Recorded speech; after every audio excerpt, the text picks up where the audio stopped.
Olá a todos, nós estamos chegando próximo ao fim do nosso módulo 1 de parâmetros básicos. Nós temos mais alguns vídeos, poucos vídeos agora para encerrar esse primeiro módulo. Hoje nós iremos aprender a trabalhar com uma função chamada anti-obstrução. É uma função bastante interessante, muito utilizada em aplicações de saneamento, bomba submersa, né?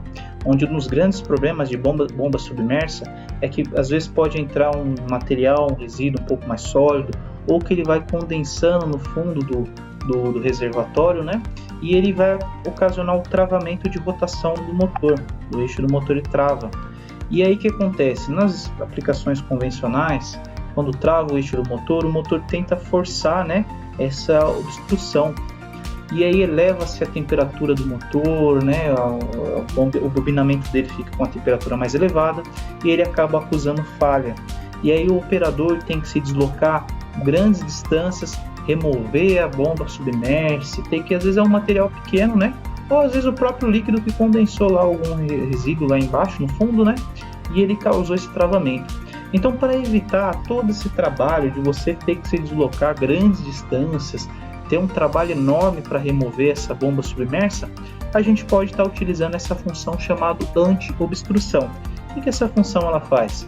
Ela, ao detectar que ocasionou o travamento do eixo do motor, e esse detectar pode se dar em algumas maneiras, como por exemplo, você configurar uma entrada digital para fazer isso de maneira periódica, né? Para fazer eu quero forçar isso manualmente, né? Ou mesmo quando, por exemplo, ela trava e eleva-se o torque, né? Porque o motor vai tentar forçar, então o torque dele tende a subir, então você estipula ali o limite desse torque, né, para essa função entrar. Ou por número de partidas, por exemplo, a cada 10 partidas, na 11ª, ele faz essa função, né? Isso sendo preditivo ou sendo realmente quando acontecer, que quando acontecer pode ser por torque, ou preditivo, né, por hora, ou por número de partida, ou via entrada digital, né? São essas maneiras que a gente tem para habilitar essa função, né, do anti-obstrução. Então vamos lá, vamos até o menu 5, ajustes. Depois a gente vai até o menu 5.7, chamado supervisão da bomba. Depois a gente vai nessa opção chamada monitoramento anti-obstrução, segunda opção. E aí a gente vai ter esse trig externo, que vai ser através da nossa entrada digital, a gente vai colocar para ser entrada 3, tá? E é o automático, né? Que vai ser ou por quantidade de partidas, ou por hora, ou por torque.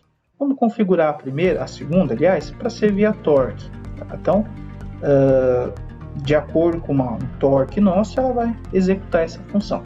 E aí a gente vai colocar a digital 3 para ser a nossa função, que pode ser externa, né? A gente mesmo força lá essa entrada dessa função.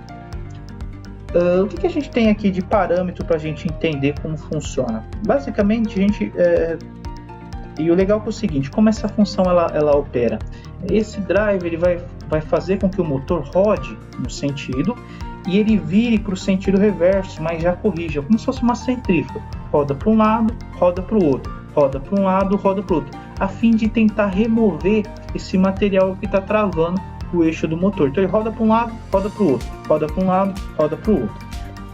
E ele, lógico, não vai rodar para o sentido reverso por muito tempo, porque muitas das vezes essas bombas submersas não se deve rodar no sentido reverso, porque vai causar desparafusar o eixo dela, vai ter uma série de problemas se você rodar no sentido reverso.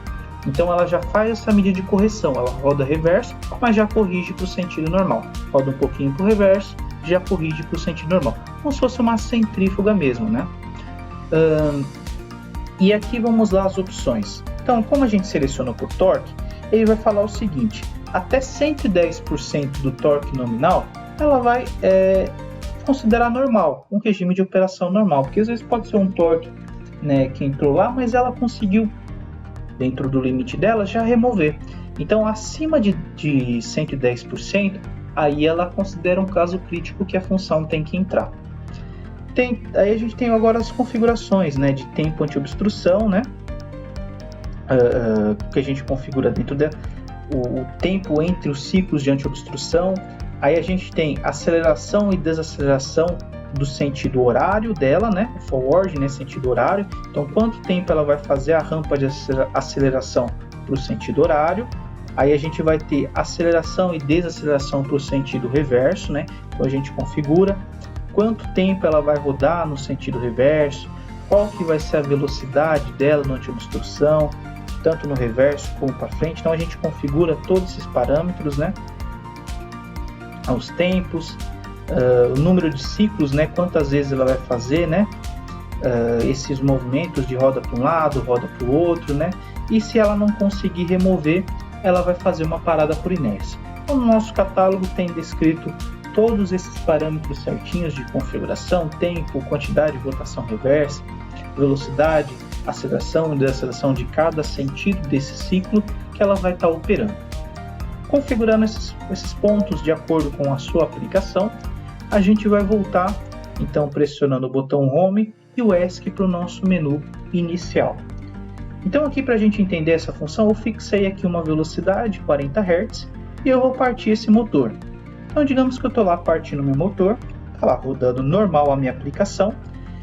Não tenho como simular aqui o torque, levar o torque acima de 10%, mas como a gente tinha colocado uma entrada digital externa, como a D3, ela vai fazer essa função para mim de simular, né, esse rotor bloqueado. Então, vou lá habilitar aqui a D3. Habilitei ela, aí ele entra no estado anti-obstrução. Roda para um lado, roda para o outro, roda para um lado. E esses tempos de aceleração, desaceleração, a velocidade em cada sentido, a quantidade, é tudo configurado naquele menu 5. Então, que a gente viu lá de anti-obstrução. Então, todos aqueles parâmetros que a gente viu vai ser relacionado à característica desse movimento anti-obstrução. Então, a gente vai voltar aqui, só deu um pulso na entrada 3, e ele vai executar isso daqui por uma certa quantidade de vezes que a gente configura, e caso ele tenha removido o material, né, caso ele tenha, com esse efeito dele tirado, né, a obstrução que está tendo, ele volta a operar no sentido normal, ele volta a rodar normal, ele só vai gerar um alarme, né, para você indicando que ele entrou nesse estado anti-obstrução naquele horário e naquele dia, e depois ele vai rodar normal, igual agora ele assume a velocidade normal da aplicação, né, só voltando aqui dando um pulso, ele vai entrar na função.